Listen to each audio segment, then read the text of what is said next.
तर स्वागत आपलं सर्वांचं आजच्या एका नवीन व्हिडिओमध्ये. तर लाडक्या बहिणींसाठी मोठी खुशखबर आहे. मोठी खुशखबर आणि आनंदाची बातमी आलेली आहे. कालच्याच व्हिडिओमध्ये मी तुम्हाला सांगितलं होतं की लाडकी बहीण योजनेची eKYC ची वेबसाईट मेंटेनन्स मध्ये आहे आणि लगेचच सुरू होणार. तर फायनली वेबसाईट सुरू झालेली आहे. आनंदाची अपडेट अशी म्हणजे मी तुम्हाला काल सांगितलेलं होतं की ज्या बहिणींना पती नाही, वडील नाही, त्या बहिणींसाठी कागदपत्र अपलोड करण्यासाठी किंवा त्यांची केवायसी पूर्ण झाली पाहिजे, दुसरा ओटीपी नसल्यामुळे त्यांची केवायसी पूर्ण होण्यासाठी अपडेट आलेली आहे. आणि दुसरं ऑप्शन म्हणजे ते सुद्धा मी तुम्हाला काल सांगितलं होतं आणि आपली मागणी सुद्धा आधीपासूनच होती की चुकीची केवायसी दुरुस्ती करण्यासाठी ज्या बहिणींनी चुकीचा आधार क्रमांक टाकला, ज्या बहिणींनी चुकीचे पर्याय निवडले, होय किंवा नाही म्हणजे चुकी केली, आता eKYC सुद्धा दुरुस्ती करता येणार आहे. eKYC दुरुस्ती करण्यासाठी सुद्धा लाडक्या बहिणींसाठी अपडेट आलेली आहे. मोठी खुशखबर आहे. पती किंवा वडील नाही त्या बहिणींना तर केवायसी ची गरज होतीच, अपडेटची गरज होतीच. पण ज्या बहिणींची चुकी झालेली आहे, होय नाही ऑप्शन सिलेक्ट करण्यामध्ये, चुकीचा आधार क्रमांक सिलेक्ट करण्यामध्ये, तर त्या बहिणींना केवायसी दुरुस्त करून पुन्हा केवायसी सबमिट करता येणार आहे. अशा प्रकारची अपडेट आता वेबसाईटवर आलेली आहे.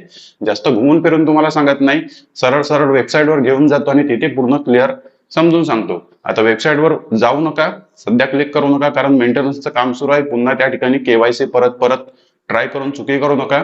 मी तुम्हाला पूर्ण प्रोसेस सांगणार, त्यानंतरच केवायसी पूर्ण करा. अजूनही वेबसाईट मेंटेनन्स मध्येच आहे. आपला प्रोसेसचा व्हिडिओ येईल, त्यानंतरच प्रोसेस पूर्ण फॉलो करा.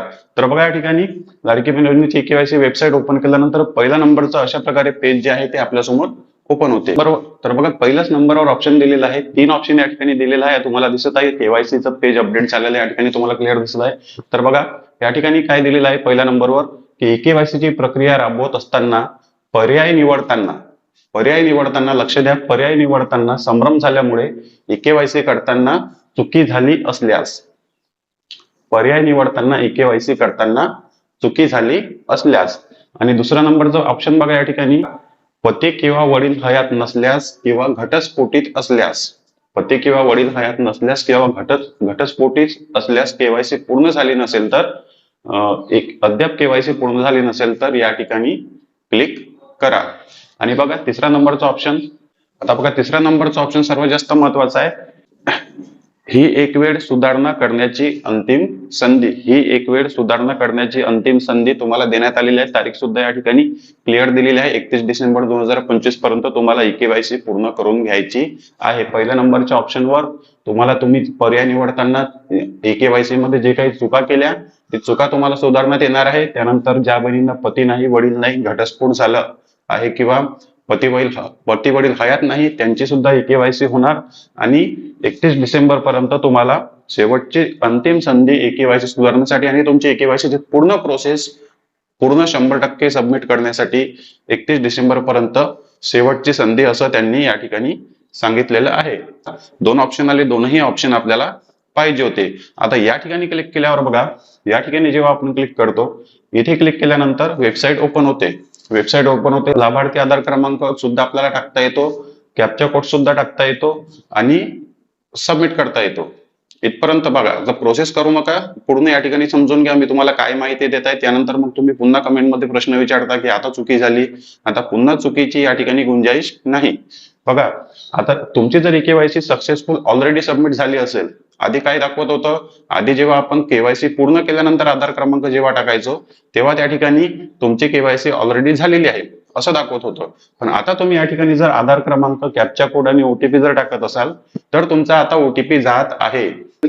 तुम्ही जरी आधीच केवायसी पूर्ण केली असेल तरीही आता तुमचा ओटीपी जात आहे, म्हणजे eKYC एडिट व्हायला सुरुवात झालेली आहे. eKYC एडिट व्हायला सुरुवात झालेली आहे. पण सध्या प्रोसेस करू नका, कारण शेवटच्या पेजवर eKYC सबमिट होत नाही, आता होत नाही, कारण अजूनही मेंटेनन्सचं काम सुरू आहे. पूर्णपणे वेबसाईट अपडेट झालेली नाही. दोन्ही ओटीपी जातात.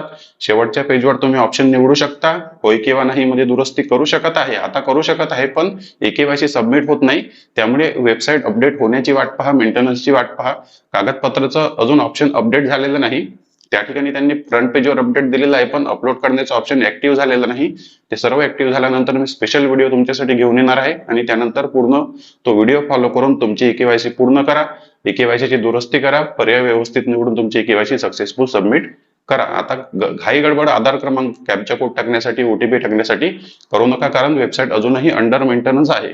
जरी ऍक्टिव्ह झाली असेल तरी अजूनही वेबसाईटवर आतमध्ये काहीतरी काम सुरू आहे, केवायसी सबमिट होत नाही. पण ऑप्शन आलेला आहे. लाडक्या बहिणींसाठी मोठी खुशखबर आहे. जास्तीत जास्त व्हिडिओला शेअर करा.